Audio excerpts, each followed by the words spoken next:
আজকের ভিডিওতে রাঙামাটির বসুবিদ্যা 2025 সালের ষষ্ঠ শ্রেণীর পরিবেশ বিজ্ঞান বিষয়ে দ্বিতীয় পরীক্ষায় মূল্যায়নের যে 11 নম্বর প্রশ্নপত্রটি রয়েছে, অর্থাৎ হাওড়া জেলা স্কুল অ্যান্ড গৌড়বাজার আইসি ইনস্টিটিউশন, এই বিদ্যালয়গুলির সমস্ত প্রশ্নের উত্তরগুলি করবো। তার আগে তোমরা কেউ যদি আমার চ্যানেলে নতুন হয়ে থাকো তাহলে চ্যানেলটি অবশ্যই সাবস্ক্রাইব করে নেবে। প্রথমে এক আছে সঠিক উত্তরটি নির্বাচন করে লেখো যে কোনো 6টি।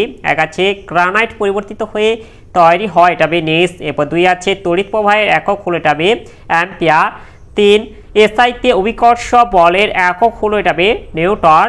4 কাক হলো, এটা হবে সর্বভুক। এরপরে 5 পুঁজ প্রকৃতপক্ষে, এটা হবে মৃত শ্বেত রক্ত কণিকা। এরপরে 6 তামার আকরিক হলো, এটা হবে কপার গ্লাস। এরপরে 7 আলোর তীব্রতার একক হলো, এটা হবে ক্যান্ডেলা। এরপরে 2 থেকে আছে শূন্যস্থান পূরণ করো যে কোনো 8টি। এক আছে হেমাটাইট, এটা হবে লোহা ধাতুর আকরিক। এরপর 2 আছে জীবাশ্ম, এটা হবে পাললিক শিলায় দেখা যায়। এরপর 3 আছে রক্ত জমাট বাঁধতে সাহায্য করে, এটা হবে অণুচক্রিকা রক্তকণিকা। এরপরে 4 আছে প্রাকৃতিক গ্যাসের প্রধান উপাদান হলো, এটা হবে মিথেন। এরপর 5 এটা হবে সাধারণ তুলাযন্ত্র হলো ভর মাপার যন্ত্র। এরপর 6 ডাক্তারি থার্মোমিটারকে, এটা হবে ফারেনহাইট থার্মোমিটার বলে। এরপরে 7 আছে সিজিএস পদ্ধতিতে বলের একক হলো, এটা হবে ডাইন। এরপরে 8 ধাতুর জিনিস জোড়া দিতে, এটা হবে রাংঝাল ব্যবহৃত হয়। এরপরে 9 চাপ হলো বলবাহী ক্ষেত্রফল। এরপরে 3 থেকে আছে নিচের বাক্যগুলি সত্য না মিথ্যা লেখো। একে আছে কাজ করার সামর্থ্যকে শক্তি বলা হয়, এটা সত্য হবে। 2 খাদ্য শৃঙ্খলের অপর নাম খাদ্যজাল, এটা মিথ্যা হবে। 3 পিউমিস পাথরে অনেক ছিদ্র দেখা যায়, এটা সত্য হবে। এরপরে 4 আছে বাম স্তম্ভের সঙ্গে ডান স্তম্ভের মধ্যে মিল স্থাপন করো। বাম স্তম্ভে 1 আছে পৃথিবীর আকর্ষণ, এটা হবে অভিকর্ষ। 2 আছে লিগামেন্ট, এটা হবে অস্থিসন্ধি। 3 আছে সবুজ উদ্ভিদ, এটা হবে উৎপাদক। 4 আছে বল ঘর্ষণ বল কমানোর জন্য ব্যবহৃত হয়, এটা হবে পিচ্ছিলকারক তেল। এরপরে 5 থেকে আছে নিম্নলিখিত প্রশ্নগুলি অতি সংক্ষিপ্ত উত্তর দাও যে কোনো 10টি। 1 আছে শ্বেত রক্তকণিকার একটি কাজ লেখো। শ্বেত রক্তকণিকার একটি কাজ হলো রোগ প্রতিরোধ করা। এরপরে 2 আছে কয়লার একটি ব্যবহার লেখো, কয়লা জ্বালানি হিসেবে ব্যবহৃত হয়। এরপরে 3 দুটি লব্ধরাশির উদাহরণ দাও। দুটি লব্ধরাশি হলো বেগ ও আয়তন। এরপর 4 আছে সৌর কুকার চালু করা হলো, এক্ষেত্রে কোন শক্তি থেকে কোন শক্তি রূপান্তর ঘটবে, এটা হবে আলোক শক্তি থেকে তাপ শক্তি। এরপরে 5 আছে পুষ্টি স্তর বা ট্রফিক লেভেল কি, এর উত্তরটি হলো এই যে খাদ্য পিরামিডের একটি ধাপকে বলা হয় পুষ্টি স্তর বা ট্রফিক লেভেল।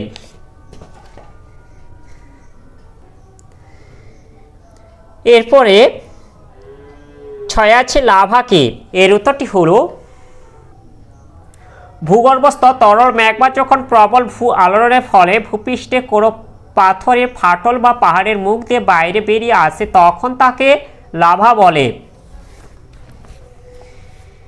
এরপরে 7 আছে ভর ঘনত্ব ও আয়তনের মধ্যে সম্পর্ক কি, ঘনত্ব সমান ভর বাই আয়তন। এরপরে 8 আছে চৌম্বক পদার্থের উদাহরণ দাও।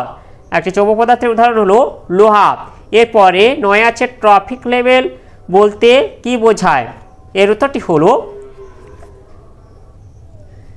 এই যে খাদ্য পিরামিডের একটি ধাপকে বলা হয় পুষ্টি স্তর বা ট্রফিক লেভেল। এরপরে 10 আছে ফুসফুসের ভিতরে উপস্থিত ছোট ছোট বেলুনের মতো অংশকে কি বলে, এটা হবে অ্যালভিওলাই বলে। এরপরে 11 আছে পিভট সন্ধি কোথায় দেখা যায়, এটা হবে মেরুদণ্ডের প্রথম ও দ্বিতীয় কশেরুকার মধ্যে পিভট সন্ধি দেখা যায়। এরপরে 6 থেকে আছে যে কোনো 2টি প্রশ্নের উত্তর দাও। 1 আছে পোড়া চুনের সঙ্গে জল মেশালে কি হবে এবং এটি কোন শক্তির রূপান্তর লেখো, এর উত্তরটি হলো এই যে এখানে দেওয়া আছে একটি বাটিতে পোড়া চুন নিয়ে তার মধ্যে অল্প অল্প জল ঢালো, এবার বাটির গায়ে হাত দিলে কি অনুভব করবে, এই উত্তরটা বলে দেবে। অর্থাৎ যে পোড়া চুনে জল মেশালে তাপ উৎপন্ন হবে লিখবে। এরপরে এটা আছে পোড়া চুন আর জলের মধ্যে রাসায়নিক বিক্রিয়া হয় আর এই রাসায়নিক শক্তি তাপ শক্তিতে রূপান্তরিত হয়। এরপরে এটা আছে 2 জলের গভীরতা চাপের ওপর নির্ভর প্রমাণ করো। এর উত্তরটি হলো এই যে এটা বলে দেব উপকরণ একমুখ খোলা একটি পাত্র, জল, মোটা পেরেক, কর্কের ছিপি, অনুভূমিক টেবিল। পরীক্ষার পদ্ধতি একমুখ খোলা একটি পাত্র নিয়ে তার গায়ে উপরের মাঝে 3টি ফুটো করা হলো, ছিদ্রগুলিকে কর্কের ছিপি দিয়ে বন্ধ করা হলো। এবার অনুভূমিক টেবিলের উপর পাত্রটিকে রেখে জল ঢেলে ভর্তি করা হলো। এরপর 3টি ছিপিকে একসঙ্গে খুলে দেওয়া হলো। পর্যবেক্ষণ দেখা গেল উপরের ছিদ্র দিয়ে জল সবচেয়ে কম জোরে আর কম দূরে পড়ছে এবং নিচের ছিদ্র দিয়ে জল সবচেয়ে বেশি জোরে এবং বেশি দূরে গিয়ে পড়ছে। ব্যাখ্যা ও সিদ্ধান্ত। ছিদ্র দিয়ে নির্গত জলের বেগ শুধুমাত্র ওই অবস্থানে জলের চাপের উপর নির্ভর করে, পাত্রে থাকা জলের পরিমাণের উপর নয়। নিচের ছিদ্রটিতে জলের গভীরতা সবচেয়ে বেশি, তাই চাপও বেশি। এই কারণে নিচের ছিদ্র দিয়ে জল সবচেয়ে বেশি জোরে এবং বেশি দূরে গিয়ে পড়ে। এর থেকে প্রমাণিত হয় তরলের মধ্যে যে কোনো বিন্দুতে তরল যে চাপ দেয় তা ওই বিন্দুর গভীরতার উপর নির্ভরশীল, অর্থাৎ তরলের গভীরতা বাড়লে চাপ বাড়ে। এরপরে 3 আছে বায়ু যে চাপ আছে তা প্রমাণ করো। এর উত্তরটি হলো আমরা এই উত্তরটা বলে দেব 2টি আংটাযুক্ত প্লাস্টিক নির্মিত হুক। পরীক্ষা এমন 2টি প্লাস্টিকের হুক নেওয়া হলো যার পিছনে অংশ রাবারের তৈরি এবং হুকটিকে কোনো মসৃণ তলে চেপে ধরলে আঠা বা পেরেক ছাড়াই আটকে যায়। এবার ছবির মতো করে হুক দুটির পিছন দিক অর্থাৎ রাবারের অংশ দুটি একসঙ্গে স্পর্শ করে চাপ দেওয়া হলো। এবার দুদিক থেকে হুক দুদিকে জোরে টেনে আলাদা করার চেষ্টা করা হলো। পর্যবেক্ষণ দেখা গেল হুক দুটি খুলল না। সিদ্ধান্ত বায়ু চাপের জন্য এমন হয়। হুক দুটি রাবারের অংশ একসঙ্গে স্পর্শ করে চাপ দিলে রাবারের অংশ দুটি পরস্পর লেগে যায় ও তাদের মধ্যেকার বায়ুর বেরিয়ে যায়, ফলে বাইরের বায়ুর চাপ চারিদিক থেকে রাবারের অংশ দুটির ওপর ক্রিয়া করায় হুক দুটি জোরে আটকে যায়, তাই সহজে এদের টেনে খোলা যায় না। এ থেকে প্রমাণিত হয় যে বায়ু চাপ আছে।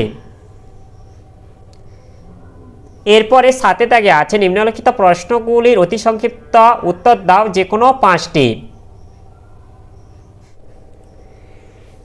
এক আছে লিন্ডেম্যানের 10% সূত্রটি লেখো। তৃণভূমির খাদ্য শৃঙ্খলের বাক্সগুলি পূরণ করো। এই যে প্রথমে ড্যাশে এটা হবে উদ্ভিদ হবে আর পরেরটা এটা হবে হরিণ।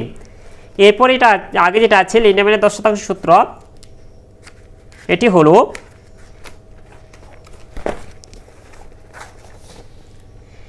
এই যে প্রতিটি পুষ্টি স্তরে গৃহীত শক্তির 10% ওই পুষ্টি স্তরে জীবদের দেহ গঠনের কাজে লাগে, যা পরবর্তী পুষ্টি স্তরে জীবেরা গ্রহণ করতে পারে। বাকি 90% শক্তি স্থানান্তরকরণ হয় না। এরপরে এটা আছে 2 দাগে মৌলিক বা প্রাথমিক রাশি কাকে বলে, 2টি উদাহরণ দাও। এর উত্তরটি হলো যে রাশিগুলি গঠন করতে অন্য কোনো রাশির প্রয়োজন হয় না, অর্থাৎ যে রাশিগুলি পরস্পর নিরপেক্ষ এবং যে রাশিগুলিকে উপযুক্তভাবে ব্যবহার করে অন্যান্য রাশিগুলিকে গঠন করা যায় তাদের মৌলিক রাশি বা প্রাথমিক রাশি বলে। উদাহরণ দৈর্ঘ্য, ভর, সময়, উষ্ণতা, তড়িৎ প্রবাহ মাত্রা ইত্যাদি। এরপরে 3 দাগে আছে পাললিক শিলা কীভাবে তৈরি হয়। পেট্রোলিয়াম শোধনের সময় কী কী গ্যাসীয় জ্বালানি পাওয়া যায়, তবে প্রোপেন ও বিউটেন। এরপরে যেটা আছে পাললিক শিলা কীভাবে তৈরি হয়, এর উত্তরটি হলো সাধারণত 4টি ধাপে পাললিক শিলা সৃষ্টি হয়ে থাকে, যথা 1 শিলার ক্ষয়।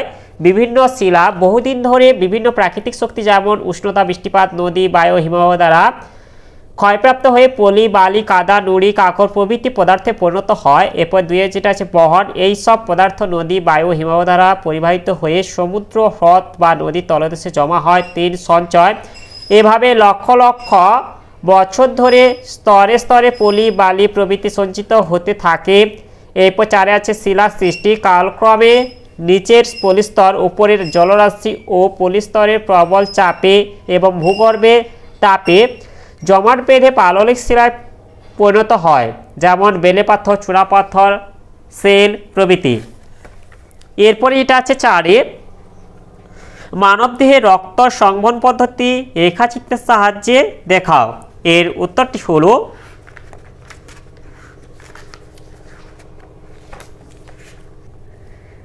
এই যে এখানে তীরচিহ্নের মাধ্যমে দেখানো আছে, তোমরা এইভাবে তীরচিহ্নের মাধ্যমে দেখে দেবে।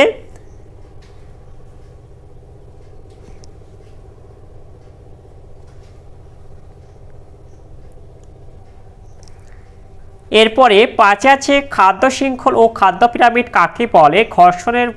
ঘর্ষণ বলের মান বস্তুর ওজন এর ওপর কিভাবে নির্ভর করে? এর উত্তরগুলি হলো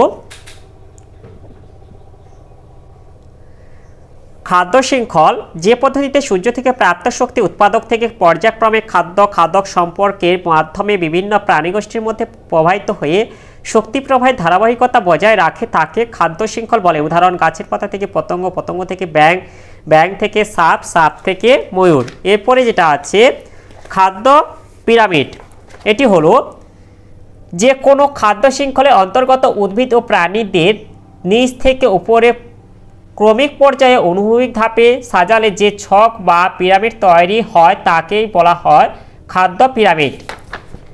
এরপরে যেটা আছে এরপরে উত্তরটি এখান থেকে বলে দেব, বস্তুর ওজন বেশি হয় প্রযুক্ত বলের বিরুদ্ধে ক্রিয়াশীল ঘর্ষণ বলের মানও দ্বিগুণ বেশি হয়। এরপরে 6টা আছে আন্তর্জাতিক প্রমাণ মিটার কাকে ধরা হয়? আর এরপরে যেটা আছে 1000 ঘন সেন্টিমিটার সমান কত মিলিলিটার? এটা হবে 1 মিলিলিটার। আর এর আগের প্রশ্নের উত্তরটি হলো ফ্রান্সের প্যারিস শহরে 1889 খ্রিস্টাব্দে International Bureau of Weights and Measures নামক সংস্থায় 0 ডিগ্রি সেলসিয়াস তাপমাত্রায় রাখা প্লাটিনাম ও ইরিডিয়াম এর সংকর ধাতু তৈরি একটি দণ্ডের দুপ্রান্তের মাঝের দূরত্বকে আন্তর্জাতিক প্রমাণ মিটার বা প্রমাণ 1 মিটার বলে। তাহলে আজকের ভিডিওতে আমরা ষষ্ঠ শ্রেণী পরিবেশ বিজ্ঞান বিষয়ে যে 11 নম্বর প্রশ্নপত্রটি ছিল তা সমাধান করলাম। আর এর পরের ভিডিওগুলি আরও তাড়াতাড়ি পাওয়ার জন্য অবশ্যই চ্যানেলটাকে সাবস্ক্রাইব করে নাও। আর ভিডিওগুলি ভালো লাগলে ভিডিওটিগুলিকে অবশ্যই লাইক, কমেন্ট ও শেয়ার করে দেবে।